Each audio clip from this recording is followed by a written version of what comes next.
Okay, yeah, thank you. So that is work done together with a couple of collaborators. So I'm Jens, I'm the first author, Kamil, Shawn, and Alex are all in the audience over there and up there. The work is around, is about the security aspects of object serialization. So I maybe start explaining a little bit what serialization is all about. So it's about reading and writing object graphs to streams, so writing them to streams and recovering them back from the streams. That is around for quite a while. So at least in the early 90s, Smalltalk had a feature called binary object storage, I think it was called, an IOP in the context of COBA. So the key requirement is that deserialization back from the stream preserves the topology, so you get an isomorphic object graph. And there are many of use cases why people want this, including remoting of objects, persistency of objects, and providing generic solutions for deep cloning. Unfortunately, what end users, what developers really want is very generic solutions that automatically serializes graphs and recovers the same graphs, but there are certain limits to what you can do completely automatically. And to explain this, let's consider hashmap. So a hashmap has internal structures that's based on buckets, and the objects are stored in those buckets in order to achieve constant time lookup.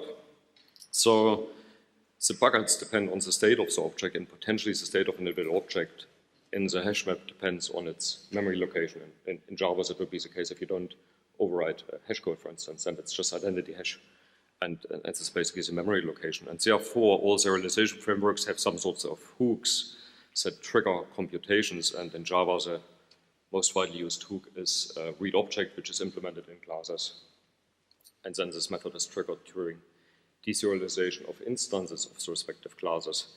That unfortunately opens the door to exploits, and there were a range of exploits that were created in the last 2 years or so by Chris Frohoff and others, so it's really security results that didn't really come out of academia.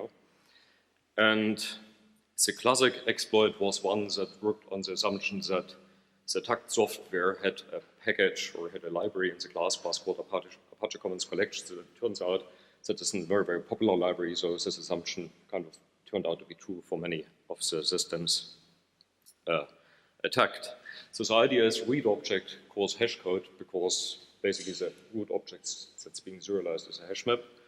And hashcode then triggers the execution of some other dynamic code. Apache Commons Collections had an API that basically faked lambdas before lambdas became available in Java. So it had functional features, you had serialized lambdas basically, and one of those lambdas allowed you to store the method name of the method to be executed as a string, and then you went into reflection, and then from there it's a very short jump into runtime execute, and therefore one could create easily arbitrary code execution vulnerabilities. So the question we ask here is not exactly this. When we try to understand serialization-related attacks in order to build static analysis for it, we also try to understand whether there are other types of attacks possible using serialization, in particular denial of service attacks, where the process of deserialization leads to the exhaustion of computational resources such as the stack, the heap, the CPU, potentially also file system resources and others. We came very, very quickly up with the first vulnerability, which is very, very easy to understand and to reproduce. So we create a map here, I call it payload, so that this object to be serialized and later deserialized. We put a list into this, so if we deserialize this, we will execute list hashcode, but then after we have done this, we put the list basically as a key as element into itself. And you can do this because that's a very, very common property of data structures in common programming languages. You have a container and it has a reference to the elements, but there's no back reference and no notification if the state changes. So hashcode sorting, all this is based on the state of objects, but later on if the state changes, it will never be re-executed unless you explicitly demand this as a programmer. So that leads to a stack overflow during deserialization. That is probably not the worst attack, but it's already enough to crash many Java programs because they're not prepared to handle a stack overflow. So because it's an error, so you don't have a try-catch, for instance, to do this. Server programs actually can cope with this more easily because you have a thread pool and you have certain threads that handle requests, and if a thread dies, it just gets replaced by the server by a new one. So next attack is something we didn't create. It was, the layout got a little bit muddled up here by a security consultant called Walter Kirkholz, and I just found it really accidentally on GitHub. However, the code looks like, I don't expect you to read this now, but there's a loop, there are a lot of hash sets created, and it has certain depth to it. That is all to remember now. It's easier to understand if one visualizes this, so we have this kind of pillar structure with crisscrossing references, and each iteration of the loop, new hash sets are created and kind of cross-reference consequence parents. This additional object here is simply there to make sure that those two sets are not equal and both added to the parent, right?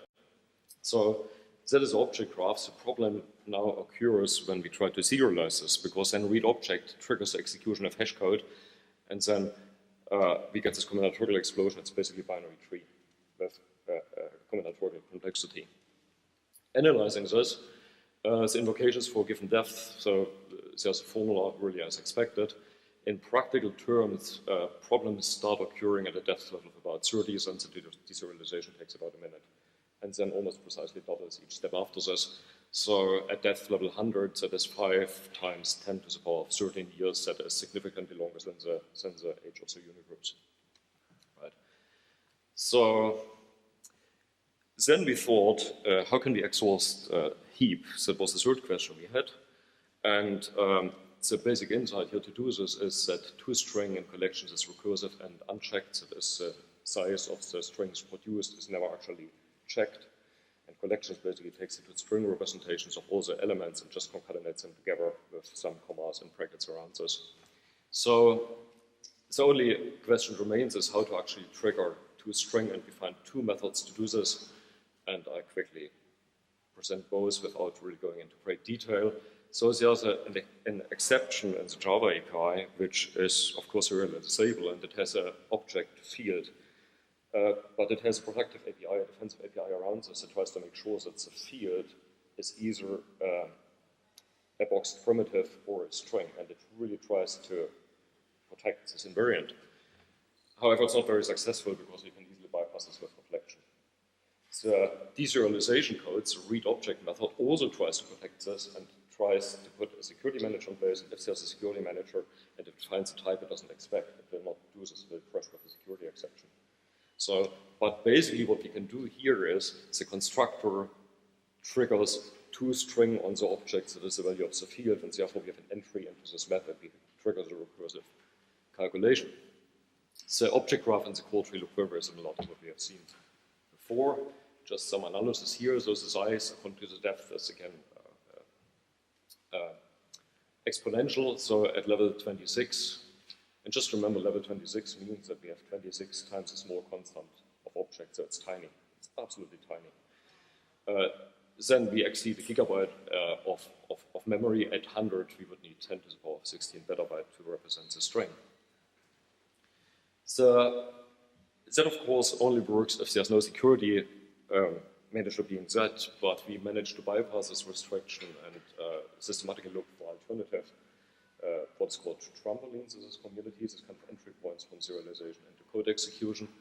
And another library that is very, very common is Google Guava.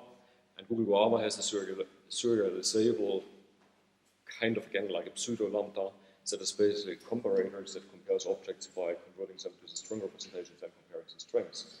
You can serialize this, and if you do, you just store it alongside a priority queue. If the priority queue is deserialized, then its entries are resorted again. It's the same argument with state influencing the sort order, and then you trigger the execution.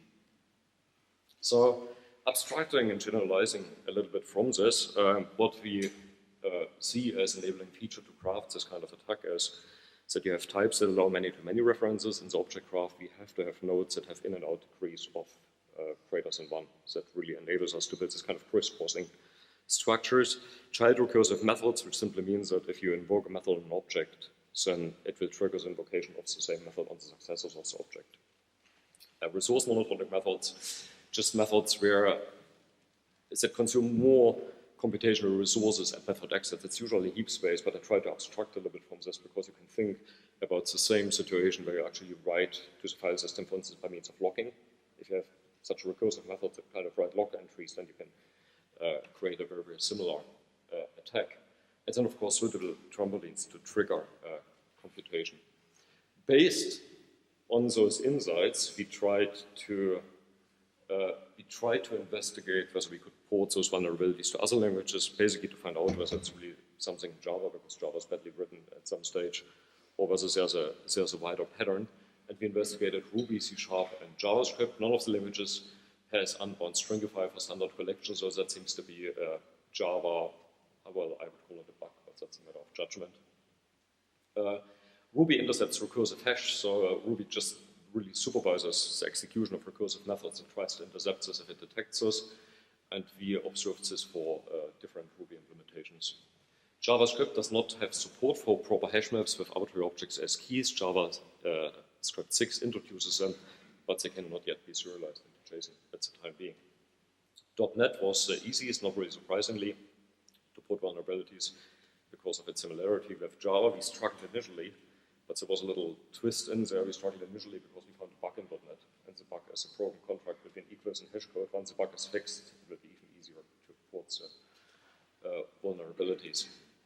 And the bug was accepted. So yeah, that is a little overview. So only Java has all three vulnerabilities, but at least partially we managed to port them to Ruby and C# as shown here. And the artifact has all the respective experiments being set up.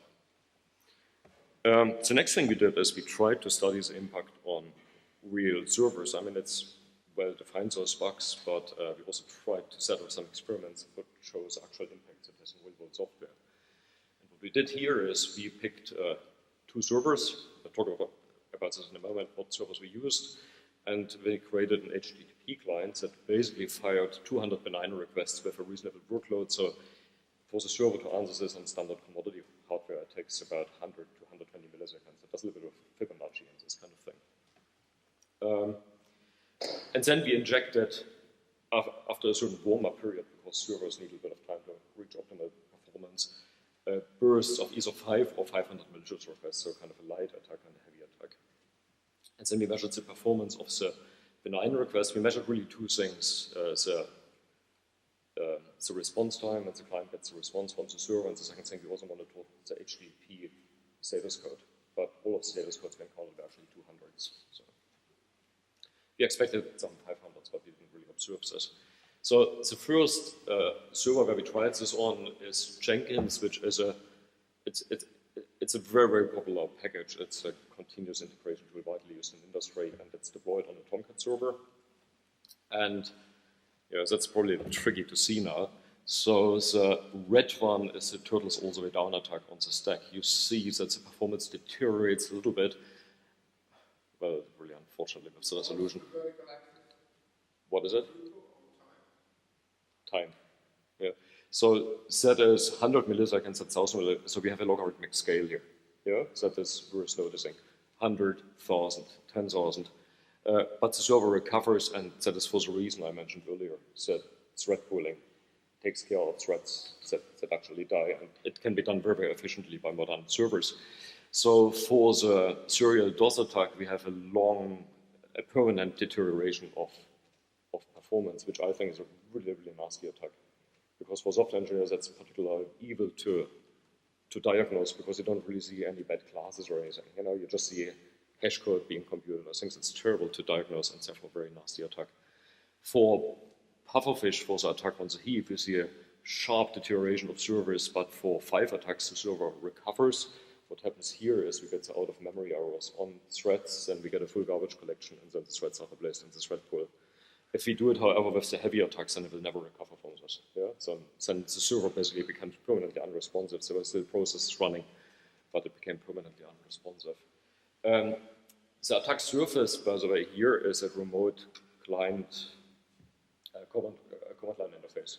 So you can log with a remote shell into Jenkins, and the commands you type in are actually serialized as Java objects and sent over the wire, deserialized by the server. So that's how you get in. Similar picture for JBoss. The attack surface is quite similar. It's quite different. It's actually JMX, which is kind of core part of the enterprise computing stack in Java, remote monitoring and diagnosis. services. Yeah? So they have a special servlet, and the servlet again accepts serialized Java objects as input. So the last thing we did, quite well actually, time-wise, was we discussed the prevention mitigation strategy. So first of all, you can think about blacklisting, whitelisting types, and that is the strategy that is now used to prevent arbitrary code execution attacks I mentioned earlier. Because then you basically have types that are known to be unsafe under serialization, and you just restrict them. That doesn't work very well here because we don't really use any fancy types, and now we use hash maps, hash sets, priority queues, this kind of thing. So you don't really want to exclude them from serialization. There was a process running last year called JEP 290, which has now been not only deployed for the current JDK, but also being backported. And with this, can actually specify, how can I put it, a certain controller on deserialized objects to supervise the process. And with this, you can actually restrict the number of references and the depth of the references. And I think to some extent our work influenced this a little bit because we were in touch with the security people at Oracle. Or you can change the implementation. I mean, there are some obvious low-hanging fruits, particularly toString on collections, that it kind of looks into the maximum size of the strings produced and restricts it somehow. However, in particular in the Java system, there's this strong commitment to binary compatibility or the compatibility in general, so it's very, very difficult to get even changes like this implemented in the OpenJDK. So what we did is we sketched a solution that worked actually quite well based on a SecureObjectInputStream that supervises the process of object serialization in the worker thread. And at the worker thread, it kind of monitors resource usage, and it does this through postcondition checks in the respective methods, and the potentially unsafe methods. And there are low-level APIs in Java, usually provided by libraries, and then going to unsafe, where you can actually measure the heap used from a particular thread. And if we find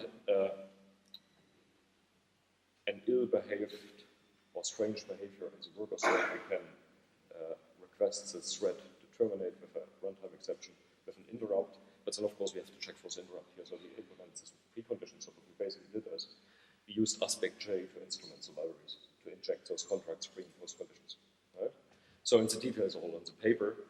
Maybe the last thing I want to talk about is how we evaluated the overhead. We used Da Capo, but we used only half of Da Capo because we thought that it makes only sense to measure this for programs that have a significant number of invocations of the methods that are being instrumented. Otherwise, we would have got too much noise, and we ended up with 7 such programs, and that really shows overhead. So that's runtime in milliseconds without instrumentation. With instrumentation, I guess for somebody from industry who would argue that is not acceptable. However, the specification of which types are potentially critical or which methods have to be instrumented is very declarative because it's really the point cuts and aspect J instrumentation.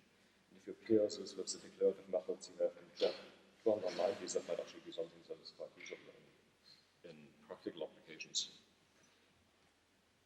Well, maybe to wrap this up, few remarks on similar research, and I think there's some really interesting things going on.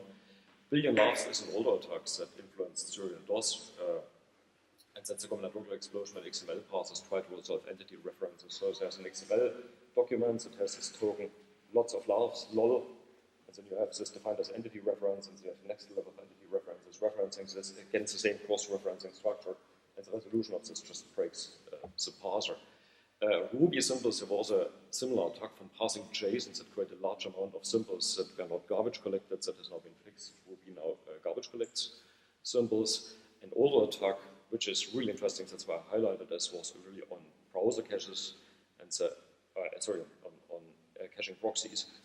And that was called algorithmic complexity attacks. And I really like this term because it really shows how if you have inside knowledge about algorithms used to implement software, how you can craft attacks out of this to bring out the worst case behavior. And that really makes me think about, I'm also interested in static analysis, that similar attacks will probably show up in this space as well. Because all static analysis tries to come up with certain heuristics to turn the relatively bad worst case behavior into something nicer based on knowledge of the structure of the software you are analyzing. But of course, if you know this, you can basically craft software that is unanalyzable. DARPA sponsors a project. We are in touch with the people. There's University of Iowa is involved in this, and that's space-time analysis for cybersecurity. I would like to thank a couple of people for their support. Oregon supported this, the Czech Ministry of Education supported Kamil, and would also like to thank Google for making image searches for EvilPickles succeed and returning a lot of results, which I did not expect. Okay. Yeah. Thank you.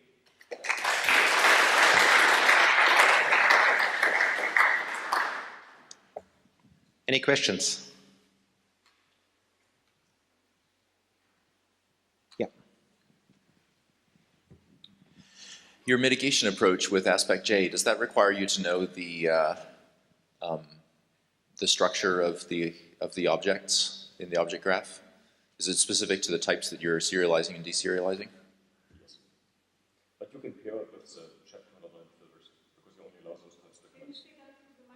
Yeah, sorry. You can pair this with the type filters in chapter 290, right? Yeah, so it's you can restrict the types that come in. You can whitelist them.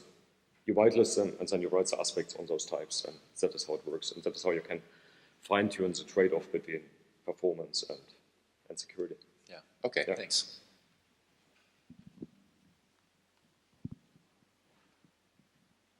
So I'm going to show my confusion. Yeah.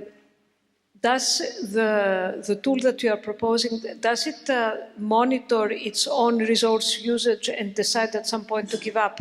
Can you show us the slide where you put the pre and post conditions? What I can do is, however, I show you this because it's aspect J definitions. That's an additional slide I didn't show, but that might make this clearer. Right. So, okay. Yeah. So we have, after the execution, we have really this method, we call this point memory critical, but that again goes into an API. But what this basically does is, it looks at the heap referenced by this object using the size of utility from Rasheed, which uses low-level APIs and then if that goes over threshold, we just abandon mission. We have a security exception, which I think is the right thing to do, because it's a detected security issue, so we abandon with a security exception.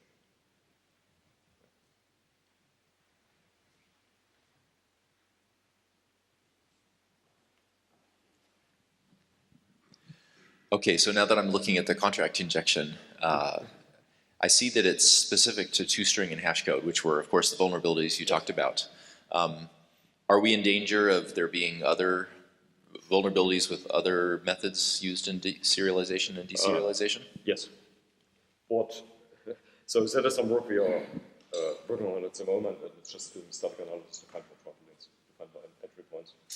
But those are the ones that are widely known and reported. But yeah, there's a lot of analysis to be done. Unfortunately, the serialization issue itself, the stream is kind of hard to capture with static analysis because you don't know the object graph.